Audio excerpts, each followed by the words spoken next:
Assalamualaikum Assalamualaikum warahmatullahi wabarakatuh. Salam mahasiswa. Terima kasih kepada dosen pengampu Ilmu Kealaman Dasar Ibu Mima Nizma SEMM. Kami dari kelompok 11 Ilmu Kealaman Dasar. Nama saya Muhammad Rafli Surijaya dengan nomor NPM 2024 1457 9015. Kami dari kelompok 11 Keilmuan Dasar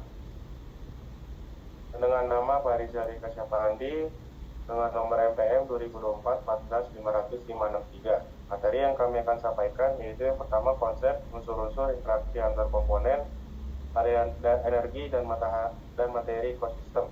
Yang kedua, berikan contoh dari materi ekosistem tersebut. Mari kita simak materi kami berikut ini.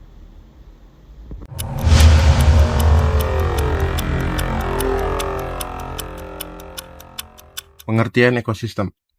Ekosistem melibatkan interaksi antara komponen biotik atau makhluk hidup dan abiotik atau makhluk non-hidup yang menghasilkan aliran energi dan materi. Interaksi ini dapat terjadi antara organisme, populasi, dan komunitas mempengaruhi proses seperti fotosintesis, respirasi, dan penguraian. Serta suatu sistem ekologi yang terbentuk dari hubungan timbal balik antara makhluk hidup dan komponen biotik dengan lingkungan fisik atau tidak hidup komponen abiotik. Di suatu wilayah tertentu dalam ekosistem, unsur-unsur tersebut saling mempengaruhi sehingga membentuk kesatuan yang utuh dan dinamis, memungkinkan terjadi siklus materi dan aliran energi yang mendukung keberlangsungan hidup organisme. Pengertian konsep ekosistem. Ekosistem adalah sistem yang terdiri dari komponen biotik atau yang contohnya itu ada tumbuh-tumbuhan, hewan, dan mikroorganisme. Dan abiotik contohnya ada udara, air, tanah, dan sinar matahari yang saling berinteraksi. Sistem ini berfungsi sebagai sistem yang terpadu di mana semua komponen saling bergantung untuk mempengaruhi satu sama lainnya. Interaksi ini menimbulkan timbal balik terjadi antara organisme dan lingkungan fisik yang menghasilkan aliran energi dan siklus materi. Konsep ini menekankan bahwa ekosistem merupakan satu satuan fungsional dasar dalam ekologi yang mencakup interaksi kompleks antar organisme dan lingkungan fisik yang secara bersama-sama menciptakan keseimbangan, stabilitas, dan produktivitas lingkungan. Ekosistem bukan hanya sekedar kumpulan makhluk-makhluk hidup dan lingkungan, tetapi merupakan sistem yang saling bergantung dan beradaptasi satu sama lainnya, sehingga perubahan pada salah satu komponen dapat mempengaruhi keseluruhan sistemnya. Singkatnya, ekosistem ini sistem ekologi yang terdiri dari interaksi antara makhluk hidup dan lingkungan fisik membentuk kesatuan yang utuh dan dinamis. Singkatnya itu untuk konsep sistem ekosistem satuan fungsional ekologi yang melibatkan struktur atau keanekaragaman spesies dan berfungsi sebagai siklus materi dan aliran energi yang saling berhubungan dan mempengaruhi dalam suatu wilayah.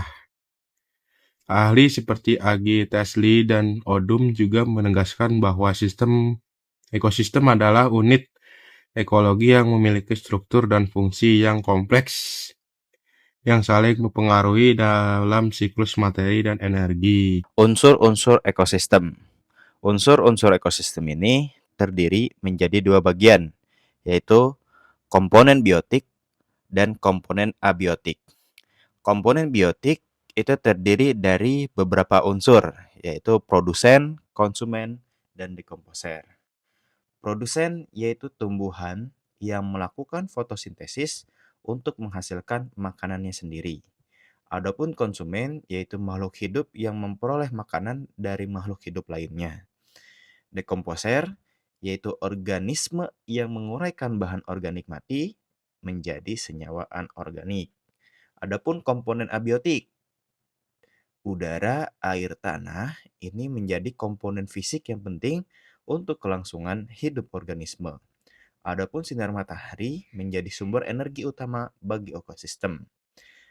Dan yang ketiga, nutrien yaitu unsur kimia yang diperlukan oleh tumbuhan dan hewan untuk pertumbuhan dan perkembangan. Interaksi antar komponen ekosistem adalah hubungan yang terjadi antara berbagai organisme atau komponen biotik dan faktor lingkungan komponen abiotik dalam satu ekosistem yang memengaruhi keseimbangan dan keberlanjutan ekosistem tersebut. Jenis-jenisnya interaksi antar komponen ekosistem yaitu interaksi antar komponen biotik dengan biotik. Yang pertama ada predisi, yaitu satu organisme memangsa organisme lain, misalnya singa memangsa zebra. Simbiosis, hubungan saling menguntungkan atau mutualisme yang menguntungkan satu pihak tanpa merugikan yang lain, atau komensalisme, atau menguntungkan satu pihak dan merugikan yang lain, atau parasitisme. Contohnya mutualisme adalah bakteri usus dengan manusia. Komensalisme contohnya ikan remora dengan hiu, dan parasitisme yaitu kutu dengan hewan inangnya. Kedua ada kompetisi. Kompetisi adalah persaingan antara organisme untuk sumber daya terbatas seperti makanan dan ruang hidup. Contohnya persaingan antara dua spesies burung atau singa dan citah untuk pemangsa. Herbivori adalah hubungan antara hewan pemakan tumbuhan dengan tumbuhan sebagai makanannya. Yang kedua itu ada interaksi komponen biotik dengan abiotik. Pertama ada hubungan organisme dalam lingkungan seperti tanah, air, suhu, dan cahaya yang mempengaruhi proses seperti fotosintesis, aliran energi, dan daur biogeokimia. Contohnya itu ada tumbuh-tumbuhan menggunakan cahaya matahari dan karbon dioksida untuk fotosintesis, dan tanah serta iklim